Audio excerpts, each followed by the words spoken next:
Hello and welcome my dear students and welcome back. हम लोगों ने चैप्टर 3 था शायद ना, इकोनॉमिक्स का। क्या नाम था चैप्टर का? मुद्रा, बचत एवं शाख का 3 पार्ट बहुत ही खूबसूरती के साथ, पिक्टोरियल रिप्रेजेंटेशन के साथ हम लोगों ने एंड किया है। अब हम लोगों को यहाँ पे जैसा कि आपको थंबनेल के माध्यम से इजीली समझ में आ गया होगा कि यहाँ पर हम लोग आंसर की बात करने वाले हैं, यानी जो आपको क्वेश्चन दिया गया था उस क्वेश्चन के आंसर की बात यहाँ होने वाली है। तो सबसे पहले हम पार्ट 1 का आंसर देंगे इस वीडियो में, फिर फर्दर आगे बढ़ेंगे। आप लोग जो बना कर लाए हैं उसको कॉपी बाहर निकाल लें और यहां से टैली करें।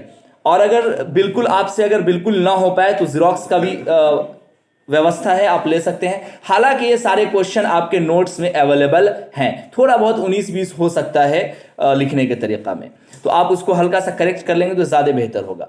क्वेश्चन हमें दिया गया था कि वस्तु विनिमय प्रणाली को परिभाषित करें, या फिर इसी क्वेश्चन को एग्जाम में ऐसे भी पूछा जा सकता है कि वस्तु विनिमय क्या है, व्हाट इज बार्टर सिस्टम। इस ग्राफ के माध्यम से तो इजीली पक्का आप समझ गए होइएगा कि मैंने आपको क्या बताया था, यानी सामान के बदले में कोई दूसरे सामान का जो लेन देन होता है, इसे ही हम बार्टर सिस्टम कहते हैं। दैट मीन मुद्रा का उपयोग किए बिना पैसा के ही हम कोई चीज जब आदान प्रदान लेन देन का कार्य करते हैं, वो बार्टर सिस्टम में आता है। That mean the exchange of goods without the use of money is called a barter system. मुद्रा का उपयोग किए बिना वस्तुओं का विनिमय का मतलब लेना और देना, यानी लेन देन, वस्तु विनिमय प्रणाली कहलाती है। यानी बिना पैसा के वस्तु का किसी सामान का लेना और देना ही बार्टर सिस्टम यानी वस्तु विनिमय प्रणाली कहलाता है। ठीक है जी, ये था इसका एक शॉर्ट कंसेप्ट। बट अगर हम डिफिनीशन की बात करें तो आपको फाइनली कुछ इस प्रकार से लिखना पड़ेगा कि वस्तु विनिमय प्रणाली उस प्रणाली को कहा जाता है जिसमें एक वस्तु के बदले में दूसरे वस्तु का आदान प्रदान होता है। और इसमें शर्त क्या होती है कि पैसे का इस्तेमाल नहीं होता है, सामान के बदले सामान का लेन देन होता है, जैसा कि इंग्लिश में भी यहां पे लिख दिया गया है। इसी डिफिनेशन को कुछ हम ऐसे भी देख सकते हैं कि किसी एक वस्तु का किसी दूसरे वस्तु के साथ बिना मुद्रा के प्रत्यक्ष रूप में लेन देन वस्तु विनिमय प्रणाली कहलाता है। आ रही है बात समझ में? That mean the direct transaction of the commodity with another without any money is called a barter system। जैसे गेहूं से चावल का बदलना, exchange from wheat to rice, and सब्जी से तेल का बदलना, है ना जी। और एक स्ट्रॉन्ग पॉइंट यह है कि विश्व में जो सर्वप्रथम मुद्रा की जो शुरुआत हुई थी वो अमेरिका में हुई थी। थोड़ा सा मैं आपको बता दूं, देखो क्वेश्चन यहां पे 2 को 1 किया गया है कि वस्तु विनिमय प्रणाली को परिभाषित कीजिए। आपको इतना लिखने की आवश्यकता नहीं है, जहां से परिभाषा लिखा गया है वो आप लिख दीजिएगा, अथवा वाला और ऊपर वाला दोनों लिख दीजिएगा तो बेहतर होगा। एक भी लिखेंगे काम चल जाएगा। उसका वस्तु विनिमय क्या है, अगर ऐसा पूछता है, ध्यान रखना एग्जाम में कि ये 2 नंबर में पूछ रहा है या 3 नंबर में पूछ रहा है। अगर 2 नंबर में पूछ रहा है तो आप यहां से लेके यहां तक लिख दोगे, हो जाएगा, यानी शुरू से आंसर से लेके यहां तक बस हो गया। अथवा चाहो तो इसमें जोड़ सकते हो, ठीक है, बस उतना लिखने की जरूरत नहीं है। एग्जाम्पल एक आंख लिख दीजिएगा चलेगा। अगर आपको 3 नंबर में पूछ दे तो आप पूरा लिखोगे, फिर इससे ज्यादा का पूछेगा भी नहीं। 3 से ऊपर ये आपको 4-5 में आएगा भी नहीं। तो जैसा बॉल वैसा शॉट लगाना है आपको एग्जाम में। क्वेश्चन नंबर 2 की तरफ बढ़ते हैं। वस्तु विनिमय प्रणाली की कठिनाइयों का वर्णन करें।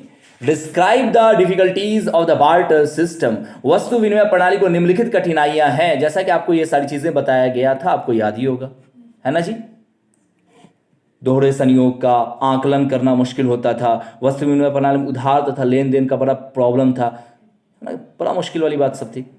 ये सारी चीज़ें आपको बताई गई थी। इसमें 6 पॉइंट दिया गया है, या आपको कितने नंबर में आता है उस पर डिपेंड करता है। यहाँ भी अगर 5 नंबर में आता है तो इसमें से आप 6 पॉइंट लिख देंगे, बेहतर होगा।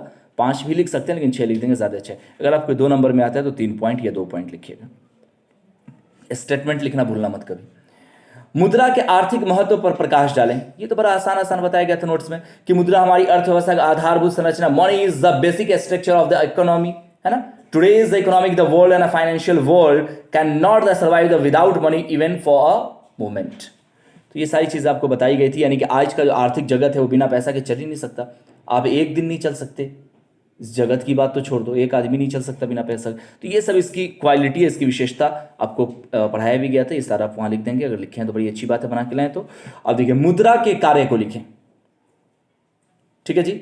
हालांकि उसकी विशेषता एक प्रकार का कार्य ही तो है, बट थोड़ा सा इस प्रकार से अगर लिख देंगे तो ये ज़्यादा अच्छा होगा। समझ में आ रही है बात? अगर आपको एक भी याद है तो दोनों में काम चला सकते हो, थोड़ा सा उसको खाली कार्य उसमें जोड़ देना होगा हल्का हल्का। उसके बाद बचत क्या है ये भी आपको पता ही होगा कि आय तथा उपभोग का अंतर बचत कहलाता है।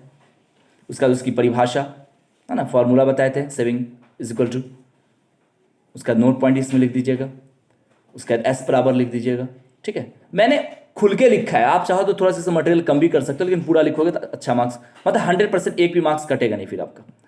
बचत काबा, बचत को निर्धारित करने वाले तत्व की विवेचना। बचत क्या, अभी आपने देखा, अब निर्धारित करने वाले कौन कौन से एलिमेंट्स हैं, कौन से उसके तत्व हैं, कौन कौन सी चीज़ें हैं, वो आप यहाँ लिख दीजिएगा कि बचत को निर्धारित करने वाले तत्व। ऐसी हेडिंग आपको देना है, ऐसा फोटो बनाने की जरूरत नहीं है, उसको अंडरलाइन कर दीजिएगा लिखकर।